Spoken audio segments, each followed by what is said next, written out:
तरावीह में कायदा भूल कर तीसरी चौथी रकात भी मिला ली, तो अब इस सूरत में फुक़हा ने क्या नकल किया है, यानी पहले दो रकात पर कायदा करना चाहिए, अब इसको भूल गया तो अब क्या करना चाहिए, तीसरी और चौथी रकात भी इमाम ने मिला लिया, तो इसका क्या हुक्म है। तो इस सूरत में फुक़हा लिखते हैं कि ऐसे इमाम पर सजदा सहू वाजिब है।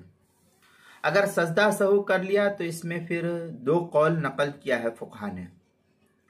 पहले कौल जो राजिह कौल शुमार किया जाता है, पहला कौल राजिह है इसमें, वो ये कि दूसरी जो दो रकात हुई है तरावीह की हो गई, आखिर की जो दो रकात है वो दूसरी दो रकात तरावीह की हो गई और पहली दो नफिल हो गई, लिहाजा पहली दो रकात और उनमें जो कुरान पढ़ा गया उसको भी दोहराना ज़रूरी है। ये थोड़ी सी तफसील है। फिर इसको देखें, इमाम ने 4 रकात नमाज पढ़ा दी तरावीह की, होना तो ये चाहिए कि 2 रकात पर सलाम फिर दे, लेकिन 2 रकात पर इमाम ने रुकू कायदा नहीं किया। अब उसने इमाम ने तीसरी भी मिला लिया और चौथी रकात भी मिला, 4 रकात एक सलाम के साथ नमाज पढ़ा दी तरावीह की। तो इस सूरत में फुक़हा ये लिखते हैं कि 4 रकात पढ़ाने की वजह से आखिर की जो 2 रकात है, आखिर की जो 2 रकात शुमार की, यानी पहली दूसरी छोड़ दीजिए, तीसरी और चौथी जो रकात है, तो ये तीसरी और चौथी, ये मुफ्ता भी कौल राजिह कौल ये शुमार किया जाता है, तो तीसरी और चौथी जो रकात है ये तरावीह की शुमार होगी। और ये तीसरी और चौथी रकात में जितना कुरान पढ़ा गया है ये कुरान जो है तरावीह में पढ़ा गया कुरान शुमार किया जाएगा। अब रहा मसला कि पहली जो 2 रकात हुई है वो क्या होगी, तो ये 2 रकात फुक़हा लिखते हैं कि ये 2 रकात उसकी नफिल हो जाएगी, तरावीह में ये शुमार नहीं की जाएगी।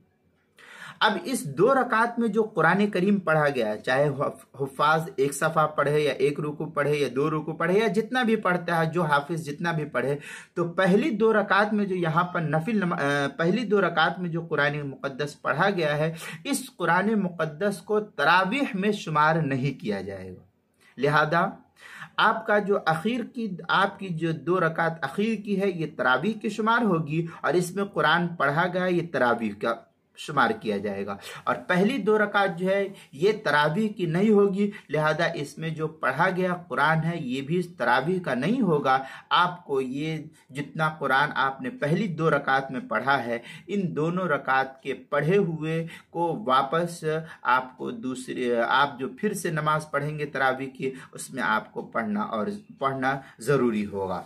ये इसकी तफसील है। लेकिन इस 4 रकात में जब अगर सजदा सहू किया है तब ये हुक्म है, अगर सजदा सहू नहीं किया तो उसकी तफसील दूसरी है, वो यहाँ नहीं नकल की गई है। बहरहाल उसको सजदा सहू करना ज़रूरी है, तो इस सूरत में आपकी तरावीह की 2 रकात शुमार कर ली जाएगी। ये एक कौल फुक़हा ने लिखा है। अब आगे फ़क़ीह अबुल लैस समरकंदी वगैरह रहमहुल्लाह हजरात फरमाते हैं कि 4 रकातें सही हो गई है, लेकिन उलमा इस कौल को फतवे के लिए शुमार नहीं करते हैं और इस कौल को मरजूह कौल शुमार करते हैं, राजे और मुफ्ता भी नहीं कहते हैं। इसलिए इस कौल पर अमल करना ज़रा ठीक नहीं है, मुनासिब नहीं है। फ़क़ीह अबुल लैस रहमतुल्लाह अलैह कहते हैं कि 4 रकातें सही हो गई हैं, दोहराने की कोई ज़रूरत नहीं।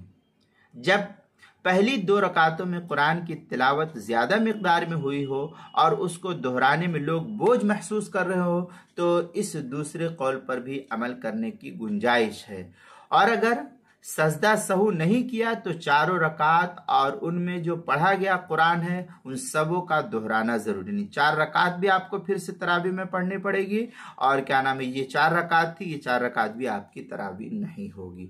ये थोड़ी सी तफसील जो है नकल की गई है, चुनांचे फतावा हिंद वगैरह के अंदर है, फिल फतावा वलौ सल्ला अरबा बितस्लीमतिन वलम यक़उद फिस्सानिया फ़िल इस्तिहसान ला तुफ़सिदु वहुव अज़हरु रिवाया अन अबी हनीफा व अबी यूसुफ रहमहुमुल्लाह। ये इस तरीके की इबारत जो है फतावा हिंदिया की पहली जिल्द सफ़ा 118 पर नकल की है। फिर आगे फतावा खानिया